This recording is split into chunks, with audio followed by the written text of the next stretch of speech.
Assalamualaikum warahmatullahi wabarakatuh. Oke, kali ini kakak akan bahas materi khusus untuk reaksi, ya. Lanjutan dari reaksi redox part yang kedua, ya. Nah, di sini akan kakak bahas khusus untuk reaksinya saja, ya. Ada 3 pokok bahasan. Yang pertama ada reaksi redox, kemudian yang kedua reaksi autoredox, dan yang ketiga ada reaksi konproporsionasi. Oke ya. Oke, langsung aja kita bahas yang pertama. Di sini ada reaksi redox, ya. Ingat, yang dikatakan reaksi redox ini adalah reaksi yang mengalami peningkatan dan penurunan bilangan oksidasi. Ya. Ingat, jadi dalam suatu reaksi nanti dia dikatakan reaksi redox, biloxnya ada yang turun, ada yang naik, ya. Oke, langsung aja di sini untuk lebih jelasnya kakak kasih contoh persamaan reaksi, ya. Dari persamaan reaksi di sini nanti tentukan senyawa yang bertindak sebagai oksidator dan reduktornya, ya. Nah, untuk menentukan oksidator dan reduktor, di sini adik-adik harus menentukan dulu bilox masing-masing dari senyawanya. Oke ya. Nah, di sini ada unsur Al, ya. Ingat, bilangan oksidasi unsur, semua unsur di sini adalah biloxnya sama dengan 0, ya. Jadi di sini bilangan oksidasi dari unsur Al sama dengan 0. Oke ya. Lanjut di sini ada HCl, ya. Bilangan oksidasi H sama dengan plus 1. Cl supaya sama dengan 0, jumlahnya berarti sama dengan minus 1. Oke ya. Unsur Al di sini karena dia di dalam senyawa, jadi Al nanti harus mengikuti aturan. Dia bukan 0 di sini ya, karena dia dalam senyawa, ya. Al termasuk unsur golongan 3A. Ya, logam golongan 3A nilainya bernilai plus 3, ya. Jadi bilangan oksidasi Al plus 3. Nah, supaya sama dengan 0, Cl di sini bilangan oksidasinya minus 3. Karena indeksnya ada 3, min 3 dibagi dengan 3 sama dengan min 1. Oke, paham ya? H2. H2 di sini termasuk unsur bebas juga. Unsur bebas bagian yang diatomik. Jadi nilainya juga sama dengan 0. Oke, tahap pertama udah selesai. Nah, tahap kedua, sekarang kita lihat masing-masing unsur untuk perubahan biloxnya, ya. Al, bilangan oksidasinya dari 0 berubah menjadi 3. Naik atau turun? Ya, naik ya. Kita garisin biar lebih mudah. Dari 0 menjadi plus 3. Nah, ya naik. Oke. Kalau naik, bilangan oksidasinya naik disebut dengan reaksi oksidasi. Nah, oke, lanjut. H di sini plus 1 menjadi 0. Ya, berubah juga ya. Dari plus 1 menjadi 0, naik atau turun? Turun ya. Nah, dari plus 1 menjadi 0 karena biloxnya turun. Jadi di sini dia disebut dengan reaksi reduksi. Oke ya. Lanjut. Cl di sini biloxnya min 1. Di sini berubah juga min 1. Jadi artinya dia tidak mengalami perubahan, ya. Nah, yang ditanyakan tadi unsur yang mengalami atau zat yang mengalami oksidator dan reduktor atau yang bertindak, ya. Nah, oksidator di sini pereaksi yang mengalami reaksi reduksi. Oke ya. Nah, siapa yang mengalami reduksi tadi? H dari plus 1 menjadi 0. Karena H di sini dalam senyawa HCl, berarti oksidatornya adalah HCl. Oke ya. Yang bertindak sebagai reduktor, reaksi yang mengalami reaksi oksidasi. Oksidasi tadi di sini adalah si Al. Jadi yang bertindak sebagai reduktornya Al dan oksidatornya HCl. Oke, paham ya sampai di sini untuk reaksi redoks? Jadi ingat, reaksi redoks di sini reaksi yang mengalami penurunan dan kenaikan bilangan oksidasi. Ya.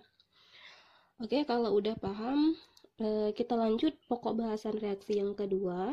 Di sini ada reaksi autoredoks. Ya. Nah, apa itu reaksi autoredoks? Ya, reaksi autoredoks di sini adalah reaksi salah satu reaktannya mengalami reaksi reduksi sekaligus reaksi oksidasi. Oke, nah gimana itu salah satu reaktannya mengalami reaksi reduksi sekaligus reaksi oksidasi? Oke, langsung aja sekarang kita lihat contohnya di sini udah kakak buat. Cl, oke, tentukan berapa bilangan oksidasinya. Ya, bilangan oksidasi Cl di sini sama dengan 0 karena dia termasuk unsur bebas. Ya, kalium termasuk unsur golongan 1A, berarti biloxnya sama dengan plus 1. Oksigen bilangan oksidasinya sama dengan minus 2. Hidrogen bilangan oksidasinya plus 1. Oke, kalium bilangan oksidasinya plus 1. Cl, jadi supaya sama dengan 0, minus 1. Ya, kalium plus 1, kemudian oksigen minus 2. Nah, berapa di sini Cl-nya? Supaya jumlahnya sama dengan 0, berarti Cl-nya di sini sama dengan plus 1. Oke ya. Hidrogen biloxnya plus 1 dikali 2, jadi plus 2. Oksigen jadi minus 2. Ingat di sini ada indeksnya untuk hidrogennya, jadi bilangan oksidasinya plus 1, 2 dibagi 2. Oke, udah paham ya untuk penentuan bilangan oksidasi.